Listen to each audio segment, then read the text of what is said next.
Hello साथियों, स्वागत है आपका अपने चैनल डीएलएड पल्लव पांडे में।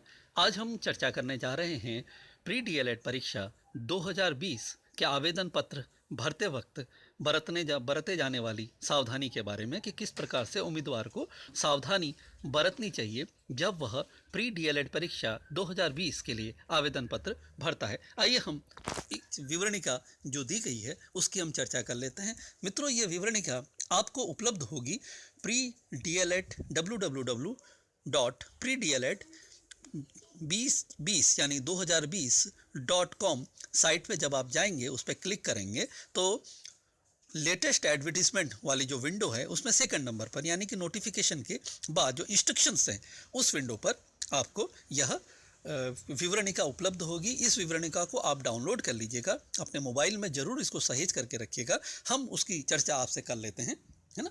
देखिए, पहले इस परीक्षा को या इस कोर्स को पहले बीएसटीसी कहा जाता था 2013 से पहले। 2013 के बाद इसे डीएलएड कहा जाने लगा। तो इसके लिए पंजीयक शिक्षा विभागीय परीक्षाएं बीकानेर द्वारा इसके लिए आवेदन पत्र आमंत्रित किए गए, जिसके लिए 2 वेबसाइट्स दी गई हैं, यानी कि www.predled.com और दूसरी है www.predled.in। ये दोनों ही साइट्स में जा करके आप आवेदन कर सकते हैं। आइए चर्चा कर लेते हैं आवेदन करने के लिए क्या क्या, उससे पहले क्या क्या योग्यताएं होनी चाहिए और आवेदन के दौरान हमें क्या क्या सावधानियां रखनी चाहिए। सबसे पहला इसमें अनुक्रमणिका दी हुई है कि किस पेज पर कौन सा कंटेंट है, यानी कि किस आधार पर आपको उसका अवलोकन करना है। तो अभी हम यहाँ चर्चा करेंगे पेज नंबर 1 से पेज नंबर 6 के बारे में। उसके आगे जो हैं उसकी चर्चा हम लोग आने वाले वीडियोस में करेंगे कि आपको किस तरह से अपने एग्ज़ाम की तैयारी करनी है। इसकी चर्चा हम लोग बाद में करेंगे, है ना। चलिए शुरू करते हैं किस तरह से इसकी हम चर्चा कर सकते हैं। देखिए, सबसे पहले हम ये बात करेंगे कि यह डीएलएड कोर्स ये 2 भागों में होता है, सामान्य और संस्कृत। अब यहाँ कन्फ्यूज़न होता है कि सामान्य क्या और संस्कृत क्या, है ना। वे समस्त शिक्षार्थी जिन्होंने सीनियर सेकेंडरी यानी कि उच्च माध्यमिक स्तर पर संस्कृत विषय लिया हुआ है वैकल्पिक विषय के रूप में, यानी कि ऑप्शनल विषय के रूप में, वे दोनों ही सामान्य और संस्कृत दोनों ही कोर्सेज के लिए आवेदन कर सकते हैं। महत्वपूर्ण बात याद रखिएगा, संस्कृत विषय जिन्होंने उच्च माध्यमिक स्तर पर लिया हुआ है ऑप्शनल सब्जेक्ट के रूप में, वे ही दोनों सामान्य और संस्कृत डीएलएड कोर्स के लिए आवेदन कर सकते हैं। अन्य को इसके लिए जो आवेदन जो है वह सामान्य की श्रेणी में ही करना होगा। फिर रिपीट कर रहे हैं इस बात को, यदि कोई प्रशिक्षणार्थी संस्कृत विषय लेता है 12वीं में या उसने संस्कृत विषय लेकर के 12वीं परीक्षा उत्तीर्ण की है, वह सामान्य और संस्कृत दोनों में ही भर सकता है। लेकिन वह प्रशिक्षणार्थी जिसने संस्कृत नहीं ली है 12वीं में वैकल्पिक विषय के रूप में, वह मात्र और मात्र सामान्य के लिए ही, डीएलएड सामान्य के लिए ही वह आवेदन कर सकता है। यह ध्यान रखिएगा, संदर्भ को आप ध्यान रखिएगा। सबसे महत्वपूर्ण बात याद रखिएगा, है ना। हालांकि हम इस बात की चर्चा पहले कर चुके हैं, लेकिन क्या इसका महत्वपूर्ण तिथियां क्या क्या हैं, आइए चर्चा कर लेते हैं। 15 जून 2020 से आवेदन पत्र ऑनलाइन उपलब्ध हैं। ध्यान रखिएगा, इसमें आवेदन ऑनलाइन होता है, ऑफलाइन किसी भी तरह से नहीं होता है। और ना ही आवेदन पत्र भरने के बाद उसकी प्रति आपको पंजीयक या आयोज्य संस्था को भिजवानी होती है। मात्र और मात्र आपको ऑनलाइन फॉर्म भरना है और ऑनलाइन फॉर्म का ही आगे हम आपको इसके बारे में डिटेल और बता देंगे, और ऑनलाइन ही आपको इसका शुल्क भी आपको प्रदान करना है। तो आवेदन पत्र आप भरेंगे 15 जून 2020 से, ठीक है। और परीक्षा शुल्क जो है, ध्यान रखिएगा, ये जो फीस जो है वह आप 15 जुलाई 2020 तक भर सकते हैं। क्या प्रक्रिया होती है परीक्षा शुल्क भरने देने की, फीस देने की, उसकी हम आगे चर्चा करेंगे। बहुत क्लियर रखिएगा, 15 जून से आपकी ये प्रक्रिया प्रारंभ हो रही है। प्रक्रिया किसकी प्रारंभ हो रही है? आपकी प्रक्रिया जो है वह है आवेदन पत्र ऑनलाइन भरने की। लेकिन ये ध्यान रखिएगा कि परीक्षा शुल्क जमा कराने की जो अंतिम तिथि है वह है 15 जुलाई 2020। लेकिन आप आवेदन जो है वह 17 जुलाई 2020 तक कर सकते हैं। ये एक बहुत महत्वपूर्ण इसमें बात है साथियों, ये आप ध्यान रखिएगा, है ना। 15 जून से आवेदन प्रारंभ, 15 जुलाई तक आप शुल्क भर सकते हैं। लेकिन 15 जुलाई के बाद आप फीस जमा नहीं कर सकते। अभी तक के निर्देशों के आधार पर 15 जुलाई के बाद आप फीस जमा नहीं कर सकते। हाँ, 17 जुलाई रात को 12 बजे तक, यानी कि 11:59 तक आप ऑनलाइन आवेदन पत्र जमा कर सकते हैं। उसके बाद यह लिंक निष्क्रिय हो जाएगी। कृपया वेट मत कीजिएगा। आपसे व्यक्तिगत निवेदन है कि कृपया आप वेट मत कीजिएगा किसी भी संदर्भ में। आप जितना जल्दी हो सके उतना जल्दी यह आवेदन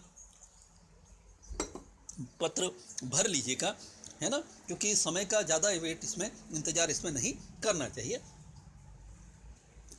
आइए चर्चा कर लेते हैं कि इसके प्री डीएलएड आवेदन करने के लिए हमारी न्यूनतम योग्यता क्या होनी चाहिए, है ना। सबसे पहली बात आप याद रखिएगा कि इसके लिए न्यूनतम जो योग्यता है वह 12वीं कक्षा उत्तीर्ण है, यानी कि आपको सीनियर सेकेंडरी उत्तीर्ण होना चाहिए। उसके आगे आपने जो भी कोर्स कर रखा हो वह उससे कोई मतलब नहीं होता है। आप 12वीं परीक्षा उत्तीर्ण होने चाहिए, और 12वीं की परीक्षा किसी भी माध्यम से हो, कला, विज्ञान, वाणिज्य या एग्रीकल्चर, किसी भी माध्यम से हो जो कि माध्यमिक शिक्षा बोर्ड राजस्थान के नियमानुसार हो, आप पात्र हैं प्री डीएलएड परीक्षा के आवेदन पत्र भरने के लिए। सबसे महत्वपूर्ण बात। दूसरा, इसमें न्यूनतम जो मार्क्स हैं 12वीं में, न्यूनतम जो उत्तीर्णांक हैं वे 50% होने चाहिए। यह सामान्य वर्ग के लिए, यानी कि सामान्य वर्ग के प्रशिक्षणार्थी को 50% से 12वीं कक्षा उत्तीर्ण होनी चाहिए। क्लियर बात आप याद रखिएगा, बहुत क्लियर, बहुत स्पष्ट रखिएगा, है ना। और अन्य कैटेगरीज SC, ST, OBC, विधवा, परित्यक्ता, इनके लिए जो है वह 45% है। क्लियर, आप ये कॉन्सेप्ट आप याद रखिएगा। इनके लिए जो आयु, इनके लिए जो सीमा है, जो परसेंटेज की जो सीमा है वह 45% इसमें होना चाहिए। यानी कि सामान्य वर्ग के लिए कितना, 50% याद रखिएगा, है ना। और सामान्य वर्ग के इतर, हम रिपीट कर रहे हैं, SC, ST, OBC, विधवा, परित्यक्ता, तलाकशुदा महिलाएं, है ना। तथा एक और कैटेगरी हमें जानते है कि SBC और MBC और सामान्य वर्ग के दिव्यांग, है ना। इनके लिए जो है वह 45% इसके लिए न्यूनतम योग्यता होनी चाहिए। 12वीं में न्यूनतम 45% इसमें प्राप्त होने चाहिए, यह याद रखिएगा। जनरल के लिए 50% और जनरल के इतर जो भी कैटेगरी है उनके लिए 45% इसमें योग्यता न्यूनतम होनी चाहिए। इस बात का आप जरूर ध्यान रखिएगा। स्पष्ट रूप से इसमें यह बात कही गई है कि वांछित न्यूनतम प्राप्तांक की गणना में एक अंक कम भी स्वीकार्य नहीं होगा। यदि किसी के एक अंक भी कम है, एक नंबर भी अगर किसी का कम है, इसमें एग्जाम्पल के साथ दिया हुआ है साथियों, है ना। देखिए इसमें एक एग्जाम्पल दिया हुआ है कि अगर 49.99 है या 44.99 है, यानी कि 50% से 1% भी कम है और 45% से भी 1% भी कम है, तो वह अभ्यर्थी प्रवेश के लिए आवेदन हेतु अयोग्य होंगे। देखिए पढ़ने में कई बार गलती हो जाती है, पात्र नहीं होंगे नहीं लिखा हुआ है, ये अयोग्य होंगे, यानी कि वो पात्र, उनको पात्रता नहीं है। बहुत क्लियर आप ये बात ध्यान रखिएगा, बहुत स्पष्ट। अगर आपके 50% पूर्ण नहीं है या श्रेणी आधारित 45% पूर्ण नहीं है तो आप कृपया कर यह फॉर्म मत भरिएगा। आप फॉर्म भरने से पहले एक बार गणना अपने परसेंटेज की जरूर कर लीजिएगा, महत्वपूर्ण बात है। साथ में जो आवेदक अभी लेटेस्ट एग्ज़ाम में जो शामिल हो रहे हैं, 2020 में अभी जो 12वीं के एग्ज़ाम में जो शामिल हुए हैं, वे भी इसके लिए पात्र हैं। ये बड़ा एक अच्छा मौका है, सुनहरा मौका होता है साथियों, तुरंत सरकारी नौकरी पाने का, कि 12वीं के बाद आप अच्छी मेहनत करके सीधे ही प्री डीएलएड उत्तीर्ण करते हैं और आने वाले 3 साल में आप एक सरकारी शिक्षक बन के समाज की सेवा के लिए आप लोग तत्पर होते हैं, तो इसके लिए भी विकल्प ये है कि आपको या उस जो 12वीं में जो शिक्षार्थी है जिसने अभी एग्ज़ाम दिया है वह भी इसके लिए पात्र है, वह भी इसके लिए अप्लाई कर सकता है। लेकिन एक महत्वपूर्ण बात आप इसमें ये ध्यान रखिएगा कि जब आप लोग ऐसे बच्चे जो 12वीं अभी जिन्होंने अभी परीक्षा दी है उनसे उस पर पूछा जाता है कि आपने 12वीं में उत्तीर्ण कर ली है हाँ या ना, है ना, और कितने प्रतिशत हैं, तो आपको उसमें अपीयर लिखना है। ये ध्यान रखिएगा, उसमें ईयर पूछा जाएगा किस वर्ष में उत्तीर्ण किए, तो जैसे ही आप उसमें 2020 डालेंगे तो उसमें अपने आप अपीयर या तो लिखा हुआ आ जाएगा या मैन्युअली आपको उसमें अपीयर डालना होगा। यहाँ आपको किसी भी तरह का कोई कन्फ्यूज़न होने की ज़रूरत नहीं है, किसी भी तरह का आप उसमें परेशान मत होइएगा। लेकिन इसमें शर्त है कि काउंसलिंग के समय वो पात्रता की सभी शर्तें उन्होंने पूरी कर ली हों। पात्रता की सभी शर्तें क्या हैं, हम इसको अच्छी तरह से जानते हैं, यानी कि 50% और 45% के साथ वह उत्तीर्ण हो चुका हो। और आप निश्चिंत रहिए, अभी तक का विगत 13 वर्ष का मेरा अनुभव है इस बारे में कि जब तक 12वीं का परिणाम घोषित नहीं होता है तब तक किसी भी प्री DLED का जो आयोज्य संस्था है उसके द्वारा एडमिशन का प्रोसेस प्रारंभ नहीं किया जाता है शिक्षक प्रशिक्षण संस्थानों के लिए। इसलिए आप निश्चिंत रहिए, आप 12वीं में भी अगर आप हैं किसी भी वैकल्पिक विषय के साथ हैं तो आप जरूर इसका आवेदन पत्र भरें और खूब मेहनत करें। शुभकामनाओं के साथ चलिए चर्चा कर लेते हैं आवेदक की उम्र की। आवेदक की उम्र के बारे में बहुत ज़्यादा कन्फ्यूज़न होता है, आइए चर्चा कर लेते हैं, है ना। आवेदक की उम्र 1 जुलाई 2020 को 28 वर्ष से अधिक नहीं हो। क्लियर सोचिएगा, इसमें न्यूनतम आयु की कहीं बात नहीं की गई है, इसमें अधिकतम आयु की बात की गई है। यानी कि अगर ऐसा कोई बच्चा है जो 15 साल में 12वीं उत्तीर्ण हो जाता है तो वह भी इसके लिए एलिजिबल है, या 16 साल में 12वीं उत्तीर्ण हो जाता है वह भी एलिजिबल है। अब कैसे होता है, क्या होता है, ये मेरी चर्चा का विषय नहीं है, मुझे बस आपको ये बताना है कि न्यूनतम इसमें जो आयु है उसका इसमें कहीं भी उल्लेख नहीं है। तो इसमें आपकी अधिकतम जो आयु है वह 28 वर्ष से अधिक, कब, 1 जुलाई 2020 को सामान्य के लिए, ध्यान रखिएगा, जनरल कैटेगरी के लिए 28 वर्ष से ऊपर नहीं होनी चाहिए। इसलिए अगर जो सामान्य वर्ग के अभ्यर्थी जो अभी तक जिन्हें इस तरह का सरकारी सेवा में जाने का विकल्प नहीं मिला है और वे अगर इस सरकारी सेवा में अपना भविष्य बनाना चाहते हैं तो कृपया आवेदन पत्र भरने से पूर्व अपनी योग्यता को अच्छी तरह से जांचें और साथ में अपने आयु को भी अच्छी तरह से जांच लें। यदि वे 1 जुलाई को 2020 को अगर वे इस स्थिति में हैं कि वह 28 वर्ष पूर्ण नहीं कर रहे हैं तो ही कृपया आवेदन करें, अन्यथा नहीं, है ना।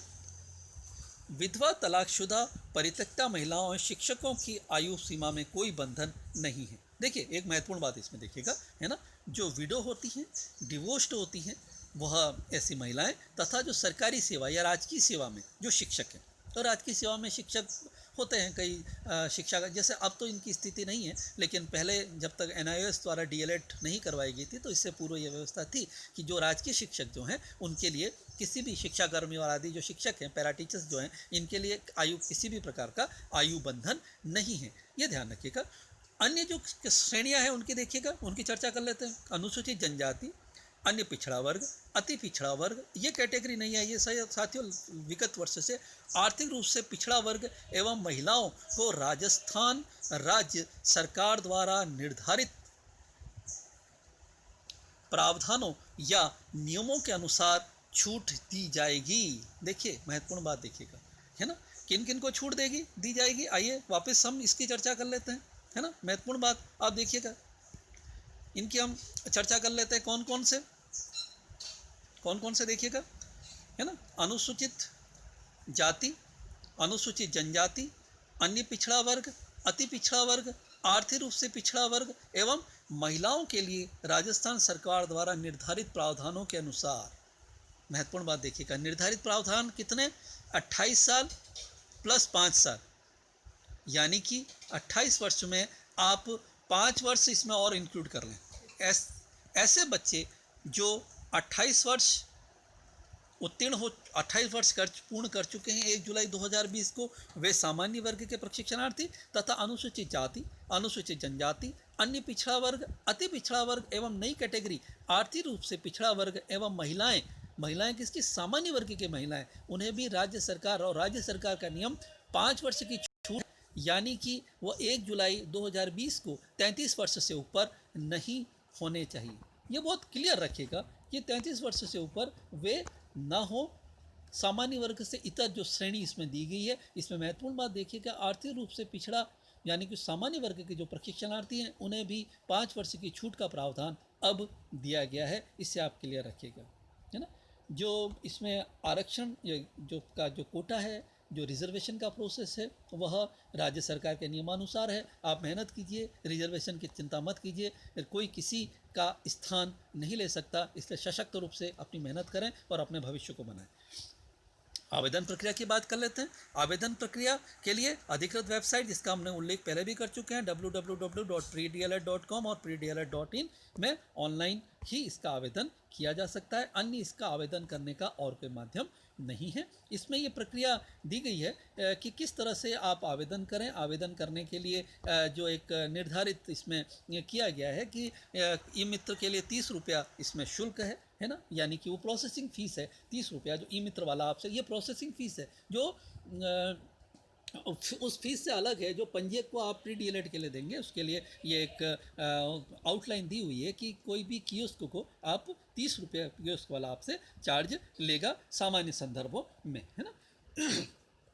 ऐसा नहीं है कि आपको ई मित्र से ही आप आवेदन करना कर सकते हैं, आप स्वयं भी इसके लिए आवेदन कर सकते हैं। अगर आपके घर में लैपटॉप है, कंप्यूटर है, तो आप इस माध्यम से भी इस वेबसाइट पे जाके, बहुत आसान तरीका होता है इसको आवेदन करने का, आप आवेदन कर सकते हैं। और परीक्षा शुल्क के लिए तनाव मत लीजिएगा, इसके लिए परीक्षा शुल्क आप online payment, debit card, credit card और नेट बैंकिंग के जरिए भी कर सकते हैं और उसका सफलतापूर्वक ऑनलाइन आप भुगतान आपको इसके लिए करना होगा। तो ये आवेदन के 2 प्रक्रिया हैं, 2 तरीके से आप इसमें आवेदन कर सकते हैं। इसमें आप ई मित्र द्वारा कर सकते हैं, ई मित्र कियोस्क से कर सकते हैं, या स्वयं भी आप इसमें आवेदन कर सकते हैं। तो ये आपके लिए इसमें विकल्प उपलब्ध हैं, है ना, ये ध्यान रखिएगा, ठीक है ना। आइए चर्चा कर लेते हैं इसके लिए फ़ीस क्या है, कितनी फ़ीस है। इसके लिए जो फ़ीस है वह, अगर आप डीएलएड सामान्य अथवा संस्कृत किसी एक के लिए अगर आप अप्लाई करते हैं तो हमें 400 रुपये इसमें भुगतान कर रहे हैं। और अगर दोनों की कैटेगरी ध्यान रखिएगा, किनकी, जिन्होंने 12वीं में संस्कृत जिनका विषय है, अगर वे आवेदन दोनों ही डीएलएड के लिए करना चाहते हैं तो उनके लिए इसकी जो शुल्क है वह 450 रुपये है। ध्यान रखिएगा, ये 2 प्रक्रियाओं के तहत इसमें शुल्क कर सकते हैं। कौन कौन सा, जैसे हमने पहले भी इसकी चर्चा की थी, किस तरह से, कि इसकी चर्चा करने का प्रोसेस यह था कि आप इसमें ई मित्र कियोस्क के माध्यम से भुगतान कर सकते हैं या ऑनलाइन माध्यम से आप भुगतान इसमें कर सकते हैं। देखिए, एक महत्वपूर्ण बात, बहुत महत्वपूर्ण इसमें संदर्भ आप ये देखिएगा कि जब भी हम फॉर्म भरें, फॉर्म भरने के बाद एप्लीकेशन फॉर्म जनरेट होता है, एप्लीकेशन फॉर्म इसमें जनरेट होता है। वह एप्लीकेशन फॉर्म आप ज़रूर डाउनलोड कर लें, वो अत्यधिक आवश्यक होता है, बहुत आप क्लियर रखिएगा। उसका प्रिंट आउट ले लें, है ना, और प्रिंट आउट लेने के बाद ही आप वह ई मित्र कियोस्क को छोड़ें, या अपने पास मोबाइल, अपने लैपटॉप में या अपने कंप्यूटर में उसको सेव करके रखें। और आपके पास प्रिंटर उपलब्ध नहीं है तो बाज़ार से उसकी प्रिंटर ले लें। दूसरा महत्वपूर्ण बात, अधिकतर मैंने काउंसलिंग के दौरान यह देखा है कि प्रिंट आउट एक ही पेज पे दोनों तरफ दे दिए जाते हैं ई मित्र द्वारा। आप स्पष्ट कीजिएगा ई मित्र कियोस्क का धारक से कि कृपया मुझे आवेदन पत्र जो आप प्रिंट आउट दे रहे हैं वो 2 परतों में दें, यानी कि वो अलग अलग A4 साइज़ के कागज़ पे निकाल करके दें, एक ही कागज़ के दोनों तरफ आप ना दें। क्योंकि ऐसी स्थिति में यह होता है कि जब आप इस तरह की गतिविधि करते हैं तो उससे काउंसलिंग के वक्त अत्यधिक समस्या का सामना करना पड़ता है।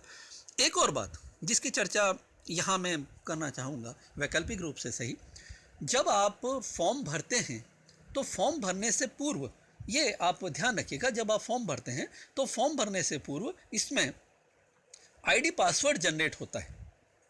क्लियर, आप एक बात ध्यान रखिएगा, इसमें आईडी पासवर्ड जनरेट होता है। जब आप फॉर कैंडिडेट्स वाला जो इसमें सेगमेंट है उसमें जब आप जाएंगे तो जब आप उसको क्लिक करेंगे तो उसमें देखेंगे कि आप उसमें आईडी पासवर्ड इसमें जनरेट होता है।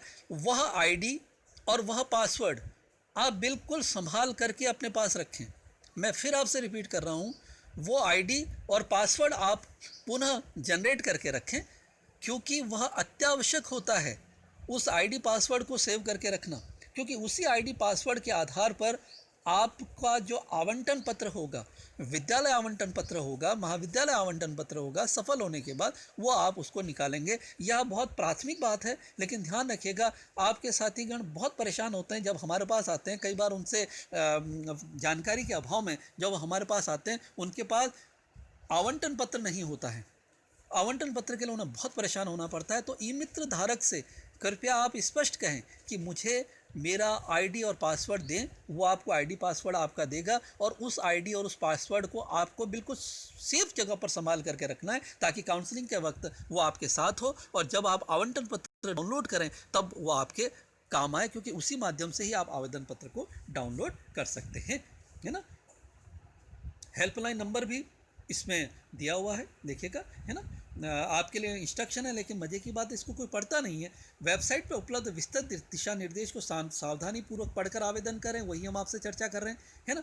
परीक्षा संबंधी सूचनाएं यथासंभव आपको एसएमएस द्वारा प्रेषित की जाएंगी। देखिए इसमें एसएमएस से आपका रोल नंबर और आपका केंद्र आपको एसएमएस से भेजा जाता है, या यह व्यवस्था की जाती है सामान्यतः। लेकिन हो सकता है कि अगर कोई तकनीकी बाधा है तो ऐसी स्थिति में वो आईडी पासवर्ड आपके काम आएगा साथियों, और उस आईडी पासवर्ड के माध्यम से ही आपको अपना परीक्षा केंद्र प्राप्त होगा, उसकी जानकारी होगी। सबसे महत्वपूर्ण बात है अपना सही मोबाइल फ़ोन नंबर पर है। कई बार ये होता है वो सिम तो मैंने बंद कर दी, वो सिम मेरी खो गई। देखिए साथियों, तकनीकी आधार पर आपको सशक्त होना पड़ेगा। सिम खो गई तो उसका विकल्प उपलब्ध होता है, सिम टूट गई तो उसका विकल्प उपलब्ध होता है कि आप दूसरी सिम अलॉट करवा सकते हैं। वही इसमें फॉर्म में वही नंबर डालें जो नंबर आपके पास सर्वाइव करता हो, जो परपेचुअल हो। कृपया वो नंबर ना डालें जिन्हें आप भविष्य में बंद करेंगे या बंद करने की मंशा आप जिन्हें रखते हैं। एक स्पष्ट अब आप ध्यान रखिएगा, क्योंकि आपकी जो OTP जो आएगी वो आपके रजिस्टर्ड मोबाइल नंबर पर ही आती है, उस वक्त फिर आप परेशान होंगे।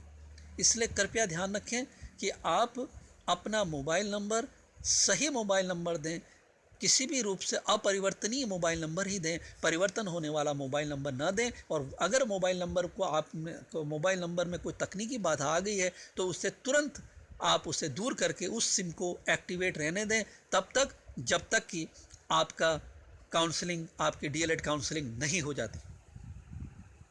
इसके लिए हेल्पलाइन नंबर भी पंजीयक विभाग द्वारा दी गई है, जो कि मात्र कार्यालय समय पर ही उपलब्ध होगी। देखिए 24 घंटे हेल्पलाइन सेवा नहीं होती है, ये कार्यालय समय पर है 10 से 5 बजे तक, है ना। और इसका हेल्पलाइन नंबर यहाँ पर दिया हुआ है, देख लीजिएगा आप नीचे 0151-222-6570। ये पंजीयक शिक्षा विभागीय परीक्षाएँ बीकानेर का संपर्क सूत्र है, संपर्क हेल्पलाइन है। साथियों ध्यान रखिएगा, बहुत ज़्यादा कोऑपरेटिव साथीगण वहाँ बैठते हैं, बहुत ज़्यादा कोऑपरेट करते हैं, बहुत सहयोगी होते हैं। आपको वहाँ वेट करनी पड़ेगी, क्योंकि वहाँ वो लोग अपने मानव श्रम में वो अत्यधिक काम करने का प्रयास करते हैं। तो ऐसी स्थिति में अव्वल तो प्रयास हम ये कर रहे हैं इस वीडियो के द्वारा कि आपको किसी भी तरह के मार्गदर्शन वहाँ से लेने की ज़रूरत ही नहीं पड़े, और अगर ज़रूरत भी पड़े तो कृपया वेट कीजिएगा। वो काफ़ी व्यस्त रहते हैं, वह जैसे ही उनके पास उपलब्ध होगा या लाइन आपकी कनेक्टिविटी प्रॉपर होगी तो वो आपको तसल्ली से जवाब देंगे।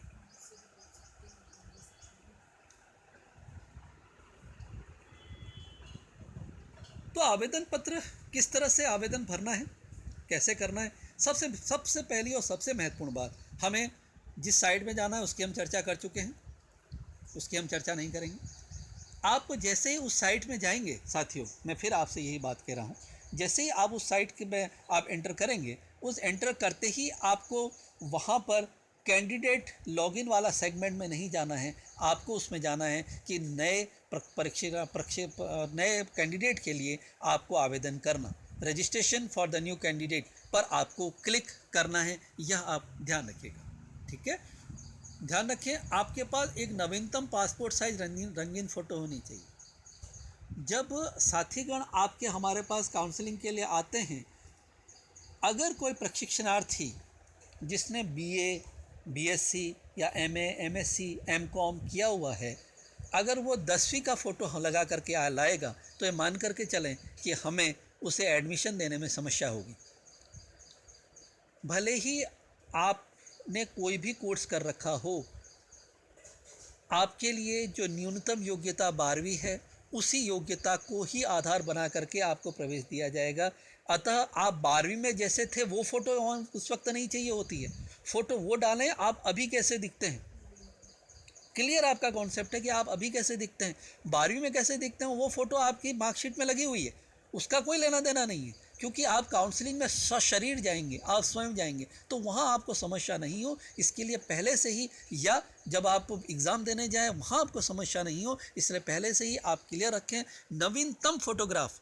क्योंकि 3 महीने में चेहरे में कोई खास परिवर्तन नहीं आता है, क्योंकि आज से 2.5 महीने बाद आपका एग्ज़ाम है ना। 2.5 महीने में चेहरे में कोई खास परिवर्तन नहीं आएगा, ना ही आने वाले 4 महीने में कोई चेहरे में परिवर्तन आएगा जब आप काउंसलिंग के लिए आएंगे शुभकामनाओं के साथ, जब हमारे पास आएंगे, है ना। तो ये याद रखिएगा ये बात कि आप अपना रंगीन फ़ोटो रखें, और अगर रंगीन फ़ोटो घर में उपलब्ध नहीं हो तो कई विकल्प हैं, तुरंत फ़ोटो खींच करके भी आप उसे ऑनलाइन एडिट करके डाल सकते हैं। उसकी ऑनलाइन आप उसकी जो बाइट्स कम करके आप डाल सकते हैं, लेकिन क्लियर रखिएगा आपको नवीनतम फोटोग्राफ ही देना है, जिसकी साइज़ क्या है 100 KB। ये आप क्लियर रखिएगा, इसके आपको 100 KB आपका होना चाहिए। ये बात तकनीकी रूप से आप सब लोग, हम सब लोग इस बात को जानते हैं, है ना। हस्ताक्षर आपके इसमें होने, आप क्लियर रखिएगा हस्ताक्षर आपने किस में किए, क्योंकि कई बार जब प्रिंट आउट मिलता है जब ई मित्र की तरफ से, तो एक बात ध्यान रखिएगा कि उसमें हस्ताक्षर स्पष्ट नहीं आते। तो ऐसी स्थिति में हस्ताक्षर स्पष्ट करें, हस्ताक्षर काले पेन से करें। किससे करेंगे? ब्लैक इंक पेन से। और ब्लैक इंक पेन अगर हो सके तो, अगर जिसे मार्कर पेन हम कहते हैं, मार्कर पेन कौन सा, CD मार्कर पेन, उससे आप हस्ताक्षर करें सफ़ेद बैकग्राउंड पे। और अगर आप फ़ोटो लेकर के जाना तो फ़ोटो के पीछे कर दें, सबसे अच्छा तरीका ये होता है। और उसे 50 KB तक आप मिनिमाइज़ करें, और उसकी JPG, GIF या BMP फाइल बनाएं। PDF फाइल इसमें अपलोड नहीं होती, ये ध्यान रखिएगा, है ना। दूसरा, जब आवेदन आप करें तो उस वक्त माध्यमिक, उच्च माध्यमिक की अंक तालिका, प्रमाण पत्र, आरक्षण प्रमाण पत्र, है ना, कैटेगरी, जिस कैटेगरी से आप लोग आते हैं, यहाँ महत्वपूर्ण बात भूतपूर्व सैनिक की अभी कर रहे हैं, है ना, यह समस्त प्रमाण पत्र अपने साथ रखें। देखिए, जैसे ही आप आवेदन करें, ध्यान रखिएगा उसमें अपना नाम, पापा का नाम, माता का नाम, है ना, वह 10वीं की अंक तालिका के आधार पर करवाएं। 10वीं, फिर क्लियर रखिएगा 10वीं, 12वीं नहीं, 10th की अंक तालिका के आधार पर आवेदन करें, 12th की अंक तालिका के आधार पर नहीं। वैसे 10th और 12th की अंक तालिका में कोई अंतर नहीं होता है, क्योंकि डेटा वही कैरी ऑन होता है, लेकिन फिर भी अगर आप पुराने संदर्भ में चल रहे हैं, यदि आपने पहले 12वीं या 10वीं उत्तीर्ण कर ली है, तो क्लियर रखिएगा 10वीं परीक्षा, मैं फिर रिपीट कर रहा हूँ, सेकेंडरी स्तर की, जो माध्यमिक स्तर की जो अंक तालिका होती है, उस अंक तालिका में जो आपका नाम है, आपकी माता का नाम, पिता का नाम और आपका डेट ऑफ बर्थ जो दिया गया है, हू बहू डिट्टो वही टाइप करवाएं। उसको 5 बार देखना पड़े तो 5 बार देखें, क्योंकि वो जो गलती होती है वो वैकल्पिक रूप से आपके लिए एक काफ़ी उसके आगामी नकारात्मक दूरगामी परिणाम सिद्ध होते हैं। क्लियर। दूसरा, अब मैं बहुत महत्वपूर्ण चर्चा करने जा रहा हूँ भूतपूर्व सैनिक की। साथियों, पिछली बार 350 एडमिशन राजस्थान में कैंसिल किए हैं पंजीयक ने, 350, और उनमें सबसे ज़्यादा भूतपूर्व सैनिक श्रेणी के थे। भूतपूर्व सैनिक की कैटेगरी क्या, क्लियर रखिएगा, भूतपूर्व सैनिक की कैटेगरी वह है जिसके पिता, जिस उम्मीदवार के पिता थल सेना, जल सेना एवं वायु सेना, यानी कि थल, जल और नभ, यानी कि आर्मी, नेवी और एयरफोर्स, क्लियर सुन लीजिएगा मेरी बात, जल, थल, नभ सेना में सैनिक के रूप में हैं, वे ही भूतपूर्व सैनिक के रूप में आवेदन करें। CRPF, BSF, CISF, पुलिस, यह पैरामिलिट्री फोर्सेस होती हैं, ये अर्धसैनिक बल होते हैं। गलती से भी वह प्रशिक्षणार्थी जिनके माता पिता या जो उनके ब्लड रिलेशन है, वैसे पिता ही इसमें प्रोमिनेंट होते हैं, ध्यान रखिएगा, अगर वे आर्मी शब्द की संकल्पना आप देख ले, आर्मी शब्द का डिस्क्रिप्शन देख लीजिएगा, जल, थल, नभ सेना में नहीं है, तो कृपया वह इस कैटेगरी में आवेदन ना करें। क्लियर, आप सुन लीजिएगा, क्लियर, क्योंकि पिछली बार सबसे ज़्यादा रिजेक्ट भूतपूर्व सैनिक के ही आवेदन हुए थे। और भूतपूर्व सैनिक के आवेदन भी आप तब कीजिएगा जब आपके पास अपने पिता का अधिकृत प्रमाण पत्र हो, जो कि सेना, भारतीय सेना द्वारा या भारतीय मिलिट्री व्यवस्था द्वारा जारी किया गया हो, पहला, और आपका नाम, आपकी जो पिताजी के, अगर पिताजी की पेंशन हो गई है तो पेंशन डायरी में आपका नाम और फोटो हो, तभी आप आवेदन कीजिएगा, अन्यथा आवेदन मत कीजिएगा। यहाँ हम एक और चर्चा कर रहे हैं, एक महत्वपूर्ण बात की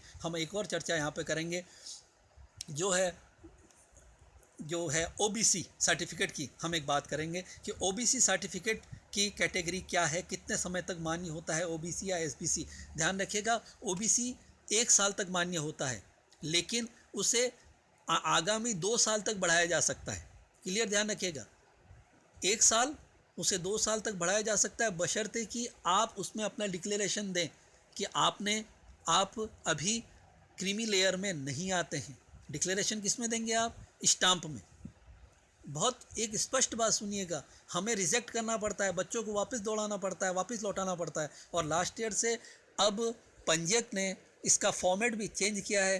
पंजीयक जब हम आप लोगों को जब एडमिशन देते हैं तो एडमिशन का जो आपकी जो कैटेगरी होती है उसका मूल जो पत्र जो है, यानी कि मूल प्रमाण पत्र जो है, उसको हमको अपलोड करना पड़ता है, और उसके बाद पंजीयक द्वारा उसको वेरीफाई किया जाता है, तभी आपका एडमिशन इसमें मान्य होता है। इसलिए बहुत ध्यान रखिएगा कि आपका जो ओबीसी का या एसबीसी का या एमबीसी का जो भी सर्टिफिकेट है, वह सर्टिफिकेट 1 वर्ष से अधिक पुराना ना हो, और अगर 1 वर्ष से अधिक पुराना है तो ध्यान रखिएगा अभी रिजल्ट आने में काफ़ी समय है, तब तक वो नया बन जाएगा, क्योंकि महाविद्यालयों को अत्यधिक परेशानी होती है। हालांकि नियम यह है कि वह ऐसी स्थिति में वह आगामी 3 साल तक भी मान्य होता है, लेकिन उसमें साथ में अपलोडिंग की समस्या आती है। तो मैं आपको व्यक्तिगत स्तर पर यह सलाह दूंगा कि यदि आप ओबीसी, एमबीसी, एसबीसी कैटेगरी के हैं, प्रशिक्षणार्थी हैं, तो कृपया कर आप अभी अगर आवेदन कर रहे हैं और आपका जो प्रमाण पत्र पुराना हो चुका है, तो कृपया कर उस आवेदन को के नवीनीकरण के लिए अभी आप आवेदन कर लें। 1 साल से अधिक पुराना हो रहा है तो भी आप उसके लिए अभी आवेदन कर लें। ये पूर्णतः व्यक्तिगत सलाह मैं आपको दे रहा हूँ। और जो ईबीसी जो हैं, यानी कि इकोनॉमिक बैकवर्ड क्लासेस के बच्चे जो हैं, जो इसके लिए जो आवेदन कर रहे हैं, स्पष्ट रखिएगा कि ईबीसी के बच्चे भी, इनकी जो है वो 6 महीने तक होते ही, इसकी वैलिडिटी 6 महीने तक है। अगर आप ये सोच रहे हैं कि जब परिणाम आएगा तब हम उसके बाद हम इसके लिए अप्लाई कर देंगे, तो ध्यान रखिएगा उसके बाद अप्लाई करके तुरंत बनकर नहीं आता है, अत्यधिक समस्याएं होती हैं। और आपका भी, भले ही आप जनरल उस पे हैं, जनरल सामान्य वर्ग के होते हैं, लेकिन आपका ईबीसी जब अलग कैटेगराइजेशन है तो उसके भी पंजीयक शिक्षा विभाग द्वारा उसका ओरिजिनल डॉक्यूमेंट हमें स्कैन करके अपलोड कॉलेज को करना होता है। इसलिए आप भी ध्यान रखिएगा, अगर आप ईबीसी कैटेगरी में हैं तो कृपया पहले आवेदन कर लीजिएगा ईबीसी का सर्टिफिकेट प्राप्त करने के लिए, और जिन्होंने प्राप्त कर लिया है वो रिन्यू के लिए, नवीनीकरण के लिए भी अप्लाई कर लीजिएगा। बहुत महत्वपूर्ण बात मैं आपसे ये चर्चा कर रहा हूँ कैटेगरी की, स्पष्ट रखिएगा, है ना।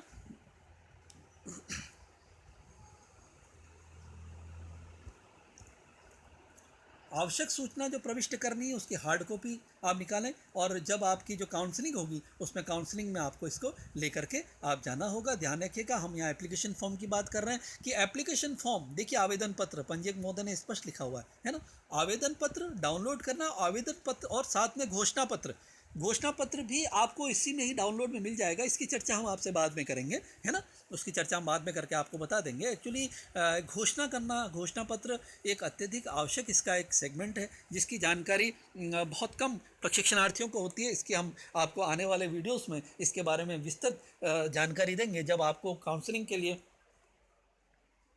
महाविद्यालय आवंटित होगा तब हम आपको इसकी विस्तृत जानकारी देंगे, है ना। और ये आपको ही ध्यान रखिएगा कि आवेदन पत्र और घोषणा पत्र, ये दोनों की कॉपी आपको निकाल करके अपने पास रखनी है, ये क्लियर रखिएगा, है ना।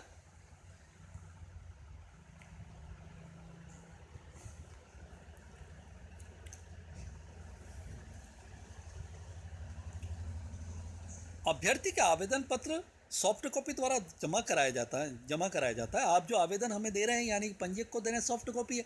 जब आप आवंटित संस्था में जाएंगे तो वो सॉफ्ट कॉपी के रूप में कंटेंट रहेगा, लेकिन आप द्वारा जो हार्ड कॉपी दी गई है उसका आवश्यक रूप से उसका मिलान किया जाएगा। अगर पंजीयक को कहीं भी शक होगा पंजीयक विभाग को, शिक्षा विभाग को कहीं भी शक होगा तो आपने सॉफ्ट कॉपी जो पंजीयक को दे रखी है, ऑनलाइन जो सर आपने कंटेंट भर रखे हैं, वह उससे आपकी हार्ड कॉपी का मिलान किया जाएगा।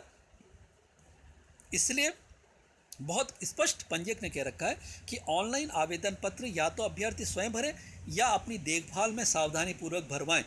हमने कई बार, मैंने व्यक्तिगत स्तर पर देखा है कि जब बच्चे आते हैं हमारे पास, जब नाम में या कहीं भी कुछ इनकी गलती होती है, अरे सर ये तो ई मित्र वाले ने भरा। भाई ई मित्र वाले ने नहीं भरा है, ये आप भर रहे हैं, पूर्ण गलती आपकी है। क्यों? क्योंकि आप एक डिक्लेरेशन दे रहे हैं, आवेदन पत्र आप लेकर के आए हमारे पास। आवेदन पत्र किसी भी रूप में वह ई मित्र वाला लेकर के नहीं आए हैं, तो ई मित्र वाला इसके लिए जिम्मेदार नहीं है। हाँ, मैं फिर आपसे कह रहा हूँ, फ़ोटो प्रॉपर स्कैन करवाएं, फ़ोटो आपकी प्रॉपर आनी चाहिए, सिग्नेचर आपका प्रॉपर आना चाहिए। पहली बात, नाम, पिता का नाम, माता का नाम 10वीं की मार्कशीट के अकॉर्डिंग होना चाहिए। दूसरी बात, तीसरी बात, आप जो पता उसमें भरवाएं, पत्र व्यवहार का और परमानेंट जो एड्रेस है वो बहुत अच्छी तरह से भरवाएं, आगे पीछे ना भरवाएं, वो लापरवाही से भरते हैं। कैटेगरी बहुत ध्यान से उसमें सेलेक्ट करें। कई बार हमारे पास ऐसे भी आ गए हैं जो उस कैटेगरी को बिलोंग नहीं करते हैं और उनको अलॉट हो जाता है, फिर वो आकर के बहस करते हैं, है ना। तो ऐसी स्थिति से हमें नहीं जूझना है ना। ये क्लियर, आप ये बात इसमें ध्यान में रखिएगा। और आधार कार्ड भी साथ में लेकर के जाइएगा। एक महत्वपूर्ण बात ध्यान रखिएगा, हालांकि उसका आधार कार्ड का जिक्र कोई करता नहीं है, आधार कार्ड भी, क्योंकि उसमें विकल्प आएगा आधार नंबर कृपया अपना भरें, तो आधार कार्ड भी आप उसमें अपना साथ में लेकर के आइएगा। और जो फॉर्म आपका भर रहा है उसको आप स्पष्ट कहिएगा कि मेरा आधार नंबर भी इसमें डालो। कई बार हमने देखा है कि मित्र वाले उसमें 0000 लिख देते हैं, कोई आधार नहीं, ये गलत है। आधार आपकी पहचान है, इसको केंद्र सरकार या राज्य सरकार द्वारा मान्यता दी गई है। हालांकि वो जरूरी नहीं है, लेकिन फिर भी आप उसे जरूर भरवाएं आधार नंबर को। और क्योंकि इसका कारण क्या है, ये अभी हम आपको स्पष्ट नहीं करेंगे, ये अत्यधिक जरूरी होता है जिस संस्थान में आप प्रवेश लेते हैं। क्योंकि जब आप आगे एग्ज़ाम का फॉर्म भरते हैं, यानी कि प्रथम वर्ष और द्वितीय वर्ष के परीक्षा फॉर्म भरते हैं, उसमें ये आधार नंबर बहुत आवश्यक होता है ना। उस वक्त परेशानी होती। आवेदन पत्र किसी अन्य जरिए जैसे साइबर कैफे ऑपरेटर द्वारा भरा जाने की स्थिति में अभ्यर्थी समस्त सूचनाएं प्रमाण पत्रों के आधार पर आवेदन पत्र को सावधानीपूर्वक जांचने के पश्चात ही ओके करें। बहुत क्लियर कह रहे हैं पंजीयक कि जब आप आवेदन पत्र किसी और से भरवाते हैं, जब तक आप सेटिस्फाइड नहीं हो तब तक आप ओके मत कीजिए। बहुत क्लियर। और अगर ई मित्र वाले को टाइम नहीं है तो आपके निकटवर्ती जो शहर है वहाँ ई मित्र है, कृपया वहाँ जाएँ। देखिए, करियर आपका है, एक गलती भारी पड़ती है, एक चूक भारी पड़ती है, ऐसा मत कीजिए। विगत में फिर कह रहा हूँ 350 एडमिशन रिजेक्ट हुए हैं पिछली बार, आप उस कैटेगरी में कभी मत आइएगा, है ना। अभ्यर्थियों को सूचित किया जाता है कि ऑनलाइन आवेदन करते समय अपने प्रमाण पत्र साथ में रखें और उसी के आधार पर प्रविष्ट करें। मैं फिर रिपीट कर रहा हूँ, 10वीं के आधार पर नाम, खुद का नाम अल्फ़ाबेट, माता का नाम का अल्फ़ाबेट, पिता के नाम का अल्फ़ाबेट, डेट ऑफ बर्थ, और 12वीं का जो प्रतिशत हैं उसमें लिखे हुए आते हैं वो प्रतिशत, वो आपको एंट्री करवाना है। क्लियर आप रखिएगा। प्रवेश के लिए यह अधिकृत वेबसाइट है, इसका हम कई बार पहले भी एक जिक्र हम यहाँ कर चुके हैं, है ना। और बाद में इसी में ही आपको प्रवेश जो जानकारियाँ प्रविष्ट करने के बाद आप आवेदन पत्र प्राप्त कर सकते हैं। सामान्यतः मैं बता देता हूँ, इसमें आपसे मोबाइल नंबर आपका मांगा जाता है प्रवेश पत्र के लिए, जिसमें आपको मोबाइल नंबर डालते हैं आप उस कॉलम में जा करके, फिर एक OTP जनरेट होती है। इसलिए मैं कह रहा हूँ मोबाइल नंबर, पंजीयक भी कह रहा हूँ, हम भी कह रहा हूँ, मोबाइल नंबर इधर उधर मत भरिएगा, गड़बड़ मत भरिएगा। या इसके एक विकल्प ये भी दिया जा सकता है कि इसमें आपको जो आपका ID पासवर्ड है उससे भी आप इसमें लॉगिन करके आप अपना प्रवेश पत्र प्राप्त कर सकते हैं। ये पंजीयक या आयोजित संस्था पर निर्धारित करता है। वैसे मोबाइल द्वारा OTP को सबसे ज़्यादा वैकल्पिक रूप से इसको अपनाया जाता है ना। परीक्षा के लिए कोई प्रवेश पत्र कार्यालय द्वारा डाक से नहीं भेजे जाएंगे, है ना। क्योंकि फिर दिक्कत ये होती है कि अगर हमारा मोबाइल नंबर चेंज हो गया, हमको प्रवेश पत्र नहीं मिला, तो हम मानसिक रूप से परेशान होते हैं, फिर इधर उधर दौड़ते हैं, फिर डुप्लीकेट प्रवेश पत्र के बारे में मारामारी करते हैं, उसके बारे में पूछताछ करते हैं। तो हालांकि पंजीयक की तरफ से काफ़ी सुविधाएं प्रदान की जाती हैं उम्मीदवारों को, लेकिन प्रयास ये करें कि हमें इन परीक्षा के समय हम किसी भी आधार पर हमारा दिमाग जो है वो भ्रमित ना हो और हम अपने लक्ष्य की तरफ ही उन्मुख हो, है ना। इसकी तैयारी हमें अभी से ही करनी है और आवेदन पत्र बहुत ध्यान से हमें भरना है। ऑनलाइन भुगतान के द्वारा आवेदन शुल्क जमा कराने के पश्चात भी यदि आवेदन पत्र की प्रिंट या प्रवेश पत्र नहीं निकलता है तो इस कार्यालय की वेबसाइट पर उपलब्ध हेल्पलाइन नंबर पर आप संपर्क करें। हालांकि साथियों ऐसा नहीं होता है कि आपने फॉर्म भरा है और उसका आपको प्रिंट आउट नहीं मिली, ऐसा नहीं होता है। मैं बहुत क्लियर आपसे कह रहा हूँ, मेरा अनुभव है, नहीं होता है। लेकिन अगर तकनीकी आधार पर आप जहाँ पर जिस ई मित्र में हैं उसकी तरफ से कोई इस तरह की कोई कमी रह गई है या डेटा प्रॉपर उसके पास नहीं है या कोई ट्रांजैक्शन आईडी कुछ प्रॉपर नहीं आ रही है, तो ऐसी स्थिति में आप ध्यान रखिएगा कि आप पंजीयक विभाग की हेल्पलाइन जो नंबर जो दिए हुए हैं उन पर आप संपर्क कीजिए। आपको पूर्णतया आप संतुष्टिपूर्ण जवाब मिलेगा और आपका पूरा कोऑपरेशन किया जाएगा। लेकिन वो कोऑपरेशन तब होगा जब आपकी तरफ से कोई गलती नहीं हुई होगी। एक क्लियर आप बात मान करके चलें, है ना। जो अभ्यर्थी प्रारंभिक शिक्षा में डिप्लोमा, सामान्य संस्कृत परीक्षा तथा अल्प भाषाई संस्था या अन्य भाषा संस्था में इच्छुक प्रवेश लेने के इच्छुक हैं, वह ऑनलाइन करते समय अपने विषय विकल्प का चयन करें, है ना। अगर आप में से कोई उर्दू है, जिसकी बारे में उर्दू जिसके विषय है, तो उसके लिए अल्प भाषाई संस्थान है। अल्प भाषाई संस्थान कहाँ पर है? अजमेर में है ना। अगर वहाँ उसमें आप प्रवेश लेना चाहें तो विकल्प के रूप में आपको अभी भरना होता है। आवेदन पत्र भरने के बाद इसमें किसी भी तरह का सुधार की गुंजाइश नहीं होती है, क्लियर रखिएगा। अगर किसी भी तरह के विवाद हों तो उसका विवाद होते ही नहीं है, अव्वल तो होंगे क्यों भाई, हम अच्छी तरह से भरें, इस तरह कोई संदर्भ आए नहीं, है ना। डीएलएड में प्रवेश हेतु शैक्षणिक योग्यता एनसीटी के मापदंडानुसार, जिसकी हम पहले चर्चा कर चुके हैं, है ना। क्या क्या है? 50% किसके लिए? सामान्य वर्ग के लिए, है ना। और 45% सामान्य वर्ग के इतर जो वर्ग हैं उनके लिए, पहली बात। और आयु कितनी? 1 जुलाई 2020 को 28 वर्ष, और जो अन्य कैटेगरी में उनके लिए +5 आप जोड़ दीजिएगा, है ना, 33 वर्ष हो जाएगी, है ना। आरक्षण जो है राज्य सरकार के नियमानुसार है, यदि हम इसकी हम चर्चा कर चुके हैं। एक महत्वपूर्ण बात साथियों, इसकी हम चर्चा कर लेते हैं। अगर आपने 12वीं परीक्षा राजस्थान से उत्तीर्ण नहीं की, क्लियर है ना, माध्यमिक शिक्षा बोर्ड राजस्थान से आपने उत्तीर्ण नहीं की है, किसी अन्य बोर्ड से अगर आपने उत्तीर्ण की है, तो आपको इसके लिए प्रमाण पत्र लेकर के आना होगा। कहाँ से? माध्यमिक शिक्षा बोर्ड राजस्थान द्वारा समकक्षता प्रमाण पत्र लेकर के आना। कहाँ से लाना होगा? माध्यमिक शिक्षा बोर्ड राजस्थान से समकक्षता प्रमाण पत्र, यानी कि उस राज्य से, अगर आप गुजरात से, महाराष्ट्र से, उत्तर प्रदेश से, कहीं से भी अगर आप 12वीं करके आए हैं, है ना, सेकेंडरी परीक्षा या आप कोई भी इस तरह की उच्च माध्यमिक परीक्षा उत्तीर्ण करके आए हैं, तो आपको इसके लिए समकक्षता प्रमाण पत्र लाना होगा। माध्यमिक शिक्षा बोर्ड अजमेर से आपको प्राप्त करना होगा। लेकिन यह आपको कब प्राप्त करना होगा? जब आप काउंसलिंग में जाएंगे। इसलिए इसकी भी आप तैयारी पहले से ही कर लीजिएगा। ध्यान रखिएगा, समकक्षता प्रमाण पत्र आपको माध्यमिक शिक्षा बोर्ड अजमेर या माध्यमिक शिक्षा बोर्ड बीकानेर अजमेर द्वारा हर जिला मुख्यालय पर स्टूडेंट हेल्पलाइन क्लब्स बनाए गए हैं, आपके लिए स्टूडेंट हेल्पलाइन सेंटर्स बनाए गए हैं, आपको वहाँ से प्राप्त हो जाएगा। उसकी आपको तैयारी वहाँ से अभी से ही कर लेनी चाहिए। इसके लिए आपको परीक्षा परिणाम का वेट आप मत कीजिएगा, क्योंकि उसमें फिर इतना समय प्राप्त नहीं होता है। यदि माध्यमिक शिक्षा बोर्ड राजस्थान अजमेर से पुरानी प्रणाली से अगर किसी ने किया हुआ हो, यानी कि जो 11वीं पास हो, लेकिन जो 28 वर्ष या 33 वर्ष की उम्र सीमा को पार उसने नहीं किया हो, तो उसे भी इसमें पात्र उसमें दिया जाएगा, पात्रता उसको के लिए पात्र होगा।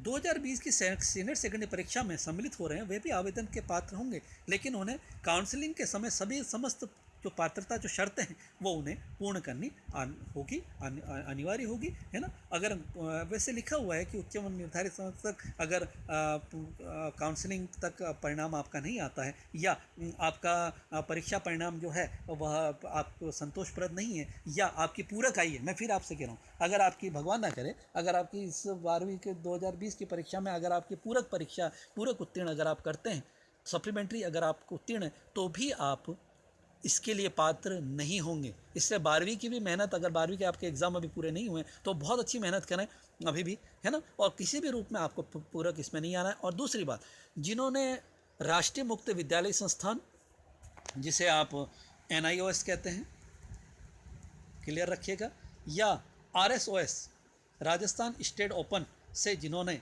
यह परीक्षा 12वीं उत्तीर्ण की है, ध्यान रखिएगा, आपकी जो अंतिम जो प्रमाण पत्र जो है या अंतिम अंक तालिका है उसमें उत्तीर्ण लिखा हुआ होना चाहिए, पास लिखा हुआ होना चाहिए।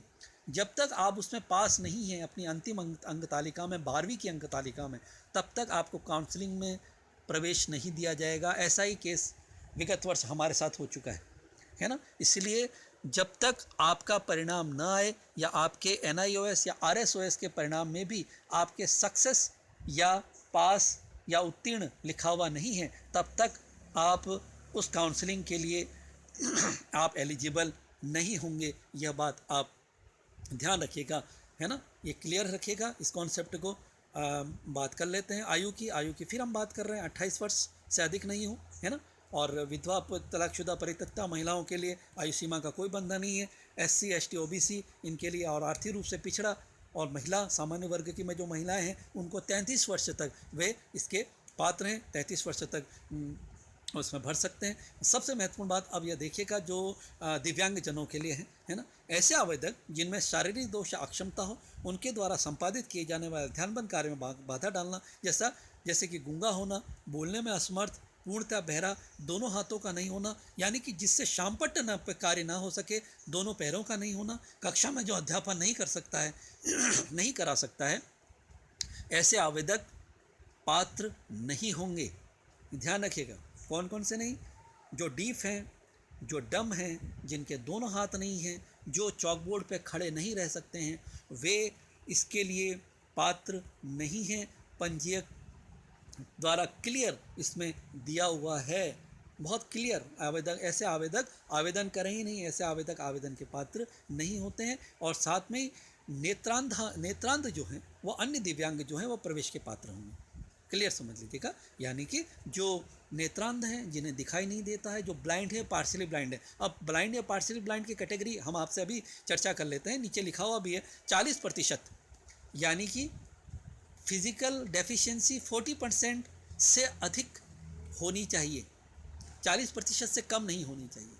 यानी 40% से ऊपर जिसकी दिव्यांग है वे ही इस कैटेगरी 40% या 40% अधिक जो दिव्यांग हैं वही इस कैटेगरी के तहत आवेदन करें, अन्यथा वे आवेदन ना करें। और यह आवेदन के लिए जो आपको जो सर्टिफिकेशन जो है वह मेडिकल बोर्ड द्वारा जो गठित, एक CMO द्वारा जो गठित मेडिकल बोर्ड है उसका विधिवत प्रमाण पत्र आपके पास होना चाहिए, राजस्थान दिव्यांग व्यक्ति नियोजन अधिनियम 2000 के अनुसार। ये क्लियर आप रखिएगा।